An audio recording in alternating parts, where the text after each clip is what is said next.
Begum foundation কর্তৃক আয়োজিত কামনায় দোয়া ও মিলাদ মাহফিল আয়োজন করেছে আনোয়ার হোসেন, বিশিষ্ট শিল্পপতি এবং সমাজসেবক। তিনি যে আজকে এই দোয়া মাহফিল আয়োজন সাহেবকে আমি ধন্যবাদ জানাই, মোবারকবাদ জানাই, অভিনন্দন জানাই। উপস্থিত ব্যারিস্টার ইরফান ইবনে আমার সে উপস্থিত আছে।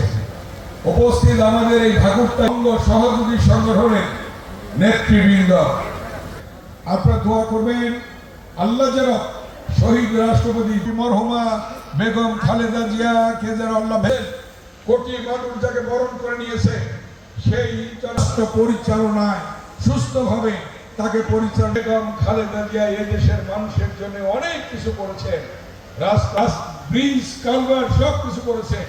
এখান থেকে বসিলা ব্রিজ এদিকটা তোরাগের উপর দিয়ে যান মোরচাকান্দি আর এই রাস্তাগুলি করা হয়েছে, যা হয়েছে খালেদা জিয়া করেছে। এবং এই তখন আমি বিএনপি ক্ষমতায় থাকা অবস্থায় বিদ্যুৎ দিয়েছিলাম। জানেন সামনে নির্বাচন, এই বেগম খালেদা জিয়ার জন্য। এই বেগম খালেদা জিয়া কে ছিলেন? দৈনিক আজকের বাংলা .net